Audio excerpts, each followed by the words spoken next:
しました。生えてるかのよう。生えてるの。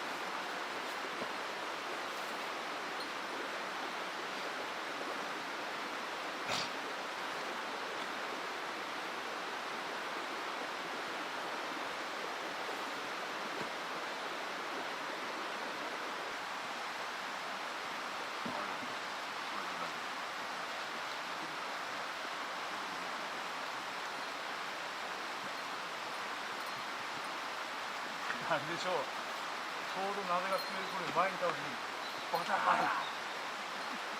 泣きますね。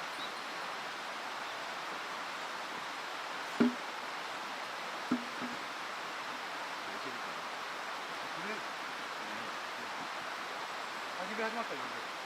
大丈夫。大丈夫。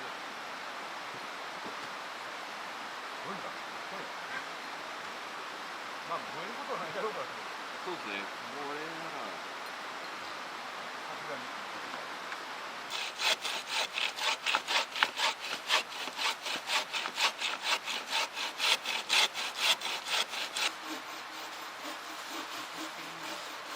それ？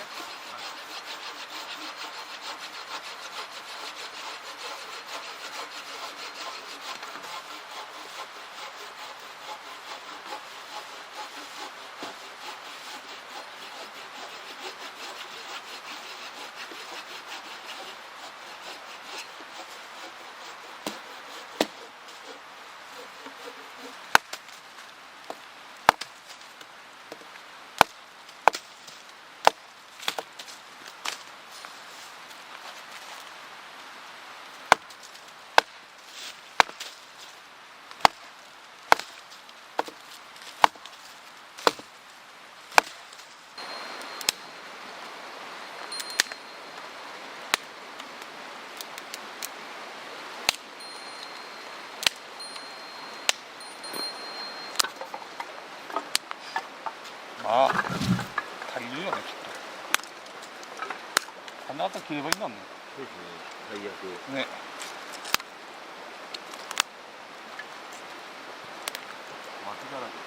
巻きだらけ。もうこんぐらいないと不安だよね。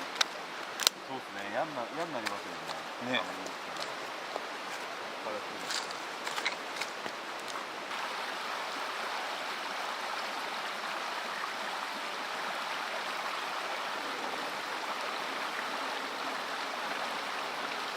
半分ずつしか飲めないっつう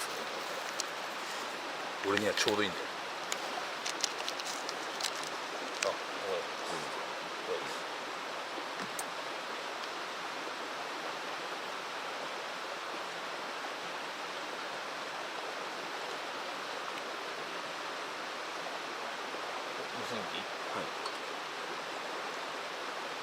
バシャンバシャン。すげえ降ってきたね。すげえななんて言ったら。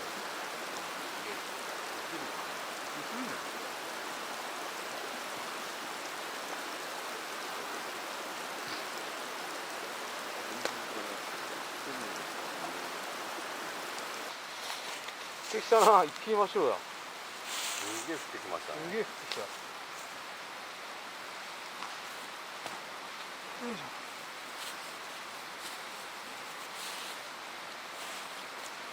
あれ手届かねえかな。え？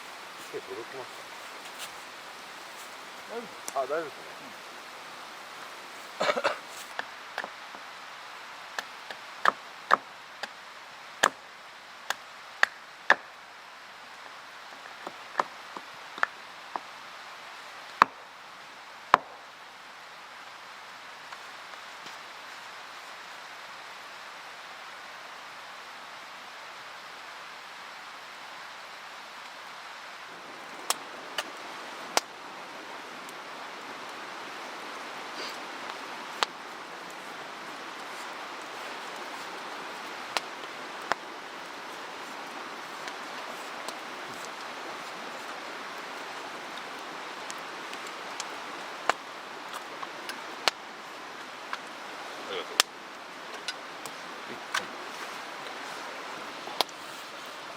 小枝が全部燃えちゃう。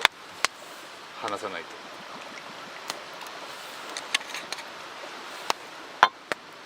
一気に巻きがなくなる。風が変わってきましたね。うん。北から登ってきて。ね、夕方になるとそういう風になるよね、なんかね。どっちにいるよ。どっちに。冬場だと遅くなっちゃう。まあ、そうじゃなくて、なかったっすね。5時目覚めたらなんか、もう、湧き集めてくれましたね。あ、テスター。で、もうちょうど火つけるとこみたいな感じで、待っててくれたみたいですね。山田さん料理もすごいですよ。ね、あの人はすごい。あの人も大好きじゃん。山ん中で遊ぶの。きっと。すごい。ね。あと作ったものを自分の作ったものを大事に使ってる。そうだね、あの人は。すごいよね、ほんと。だからインスタで仲いい人って言えば、っていうと、仲いいって言うと怒られちゃうかもしれないけど、綿健さんと大波さんなんかさ、仲良くしてもらってるから。行きたいですね、また。ね。渡辺さん来るか第3も行くよ。第3。そうですね。第3。この先。そろそろ来るんじゃないあの人のアイデアが好き。渡健さんの。のアイデア。一番真似したいのは、はい。サークルで見たいんだ。はい。ベーコン。ベーコン。はい。そう。あれいいっすよね。アーチのベーコン。あれがやりたいんだよ。すげえ見た感じ、写真が。これどうやってやってんだろうと思って。曲がった木なのか。曲げたんすかねいや、まあ、曲がったやつわかんない。